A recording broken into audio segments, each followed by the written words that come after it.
Baik Bapak Ibu sekalian, pembacaan kita hari ini sudah tiba di kitab Mazmur pasal yang keempat. Saya akan bacakan untuk Bapak Ibu sekalian dari ayat yang kelima, Mazmur pasal yang keempat. Ini ditulis oleh Daud dan judul di Alkitab Bahasa Indonesia, Doa pada Malam Hari.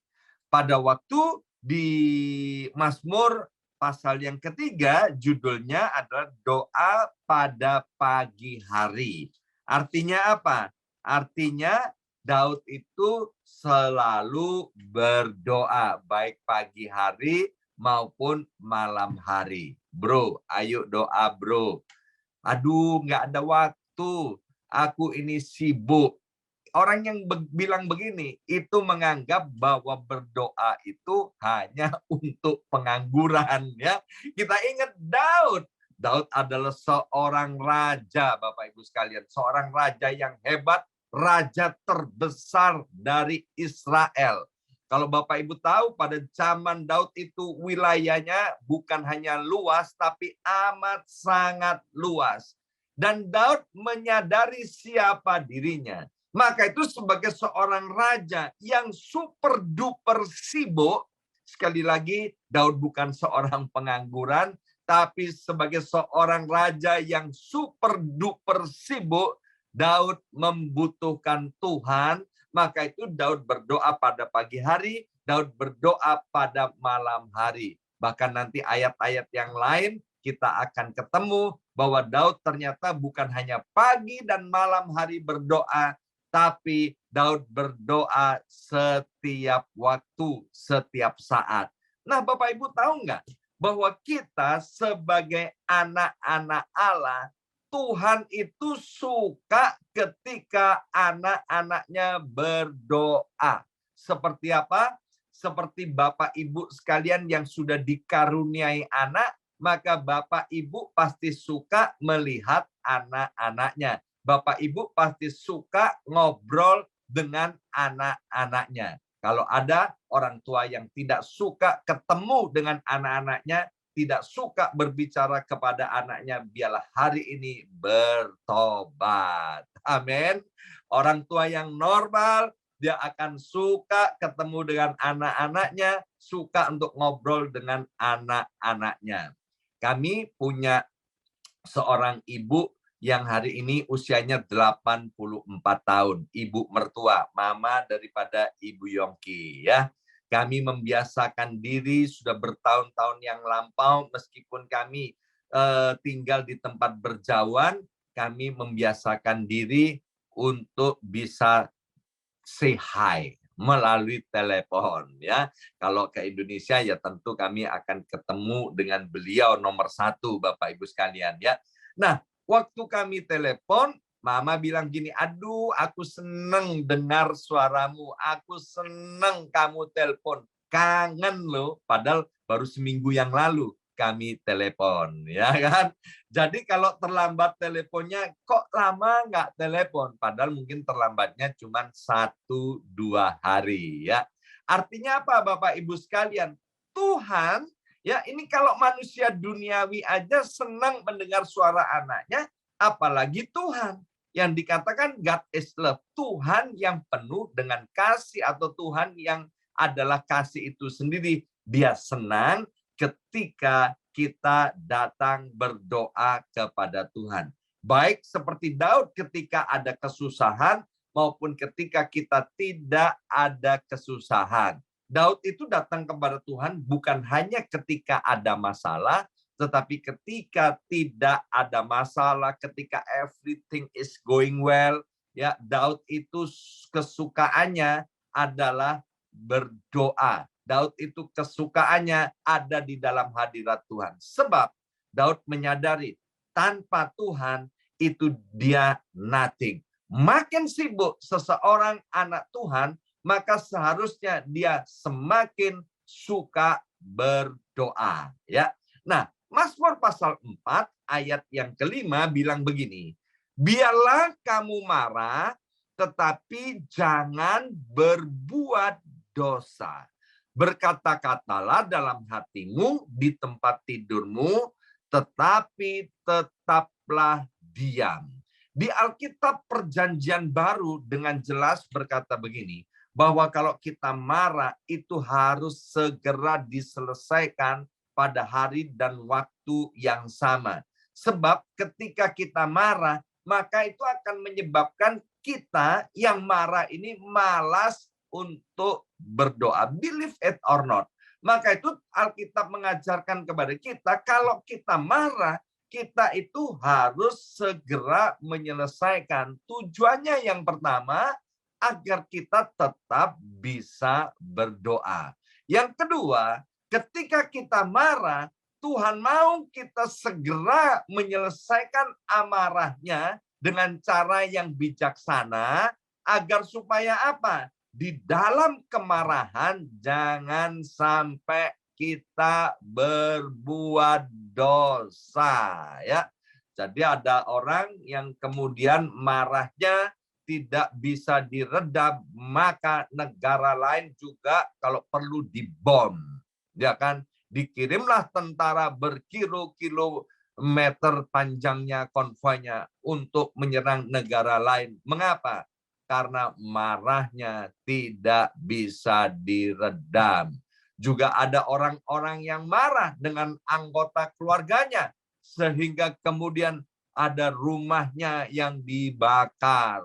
Kemudian orang yang marah, yang tidak bisa mengendalikan dirinya, dia kemudian melakukan pembunuhan dan lain sebagainya. Hati-hati dengan yang namanya kemarahan. Kalau kemarahan itu tidak dikendalikan, maka dia akan menjadi liar, yang kemudian akan merugikan diri sendiri maupun merugikan banyak orang. Nah, Daud mengajarkan, ya, bukannya Daud nggak bisa marah, bukannya Daud tidak pernah berbuat marah, tapi dikatakan kalau marah usahakan ini, jaga mulutnya, ya. Marah, berkata-kata di dalam hatimu, di dalam tempat tidurmu, tapi jangan sampai dikeluarkan, ya. Ibu Yongki kalau marah dia cari bantal, Bapak Ibu sekalian. Kemudian tutupan sama bantal, dan kemudian dia ngomong-ngomong di dalam bantal itu, dan suaranya tidak sampai kedengaran keluar. Sebab perkataan yang keluar dari orang yang marah tidak membawa kebijaksanaan, justru bisa membawa kepada hal-hal yang tidak baik.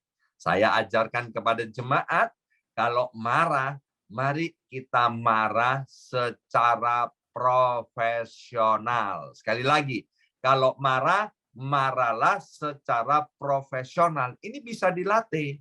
Jadi kalau marahnya masalah kopi kurang panas, ya topiknya jangan kemudian melebar kemana-mana. Ya kan? Hanya bicara tentang kopi yang kurang panas. Kamu ini loh, bikin kopi kok kurang panas. Lain kali kalau bikin kopi, kompornya dibesarin. Udah, begitu aja. Jangan bilang, dasar emakmu begini, engkongmu begini, ya kan, masa lalu begini, dasar begini. Itu namanya tidak profesional. Maaf, kampungan, Bapak Ibu sekalian, ya. Mari sekarang kita belajar marah, tapi marah secara profesional, dan kemudian kalau marah, jaga mulut ini. Jangan sampai keluar perkataan-perkataan, apalagi perkataan-perkataan kebon binatang. Amin.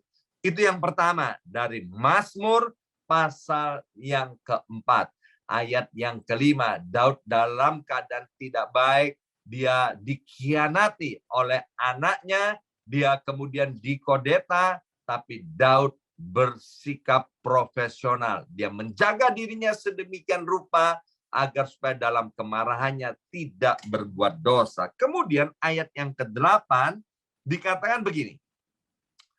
Engkau memberikan sukacita kepadaku lebih banyak daripada mereka ketika mereka kelimpahan gandum dan anggur. Dari ayat yang ke-8, Bapak Ibu kalau perhatikan, ternyata meskipun kata sukacita itu ditulis satu kali, itu mengandung dua makna. Yang pertama, yaitu sukacita dari dalam batin. Yang kedua, sukacita karena berkat, karena sesuatu yang baik yang ada di luar yang kita terima. Alangkah mudahnya kalau kita bersukacita ketika semua keadaan dalam baik, ketika orang-orang baik kepada kita, kemudian ketika panen, ketika pekerjaan berhasil, ketika tubuh sehat, ketika keluarga semua dalam keadaan baik, itu untuk bersukacita itu adalah hal yang mudah.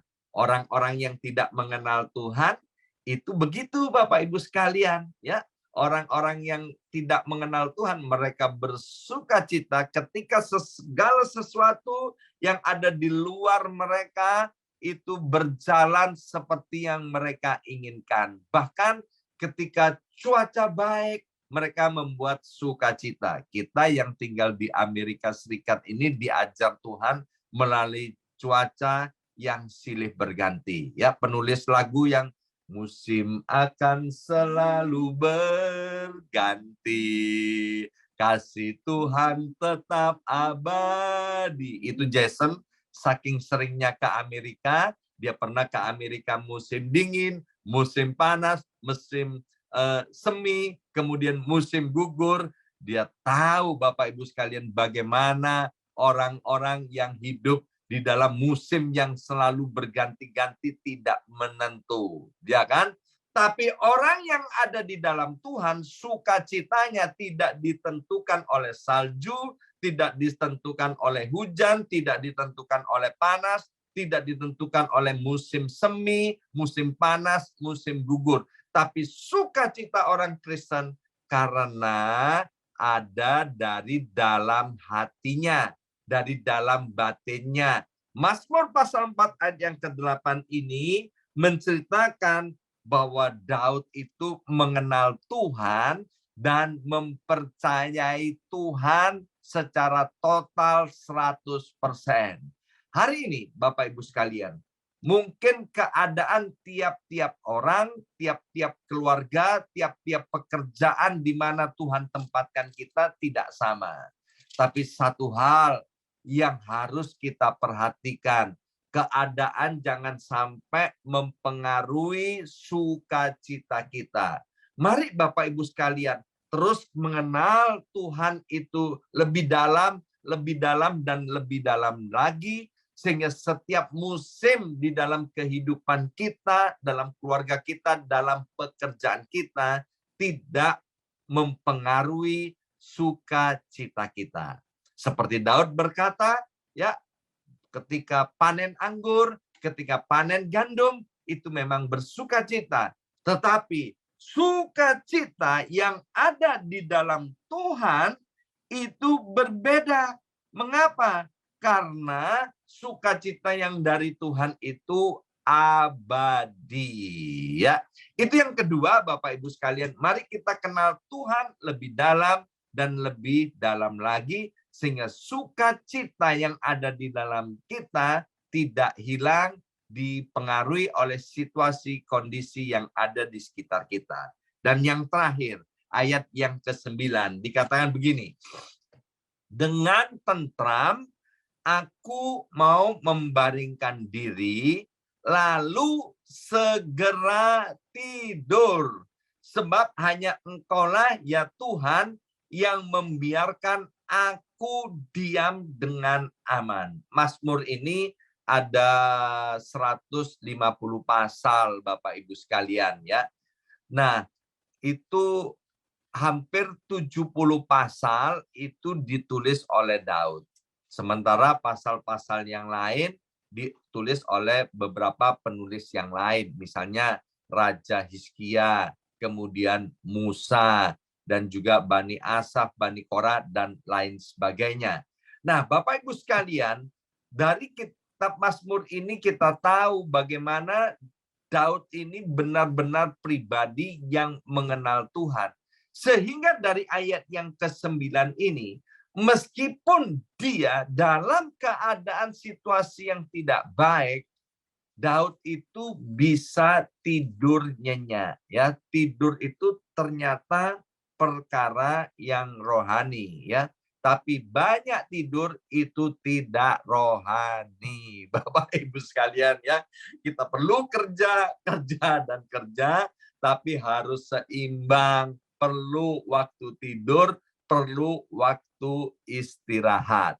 Meskipun keadaan tidak baik seperti Daud, ya, Daud ini Bapak Ibu sekalian, dia tidak khawatir tentang masa depannya meskipun kudeta sudah berlangsung. Keadaan tidak baik sedang menimpa Daud. Tapi Daud memutuskan untuk dia mau tetap tidur. Dan orang yang bisa tidur nyenyak itu sama sekali di dalam hatinya tidak ada kekhawatiran. Orang yang bisa tidur nyenyak itu karena dia benar-benar mengenal Tuhannya, itu adalah Tuhan yang maha baik, Tuhan yang setia. Ibu Yongki dikenal sebagai seorang wanita dengan julukan salah satunya pelor. Apa artinya pelor? Nempel molor, ya kan? Mau naik mobil, mau di rumah, ya kan, kalau nggak ada kegiatan dia tidur aja, ya kan. Ada salju lebat, ada halilintar, tidak ada halilintar, tidak ada salju, ya tidur aja. Apa yang perlu dikhawatirkan, ya? Nah, dalam hidup ini Bapak Ibu sekalian, mari arahkan hati kita, fokuskan mata hati dan mata rohani kita hanya kepada Tuhan, bukan kepada masalah, bukan kepada persoalan yang kita hadapi.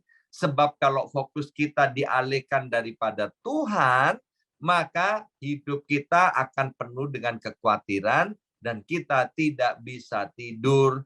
Kalau tidak bisa tidur terus-menerus, kita akan depresi dan kemudian jatuh sakit dan kita tentu tidak akan mengalami kemenangan. Orang yang hidupnya khawatir, tidak bisa tidur, artinya tidak percaya kepada Tuhan. Hari ini melalui Mazmur pasal yang keempat, Tuhan mau mengajak setiap kita untuk terus meningkatkan jam-jam doa kita. Yang kedua, Tuhan mau agar kita terus memfokuskan hidup kita kepada Tuhan. Dan yang ketiga, kalau kita marah, mari kita marah secara profesional dan marah jangan sampai berbuat dosa. Amin. Mari kita berdoa. Materaikan setiap benih kebenaran firman Tuhan, ya Abba, ya Bapa. Roh Kudus menolong kami sehingga kami menjadi orang-orang yang berbahagia seperti Daud, dijauhkan dari kekhawatiran, bisa tidur nyenyak, marah secara profesional. Biarlah kami bukan hanya mendengar firman Tuhan, tapi kami mau menjadi pelaku daripada kebenaran firman Tuhan. Dalam nama Tuhan Yesus kami berdoa. Haleluya. Amin, amin, amin.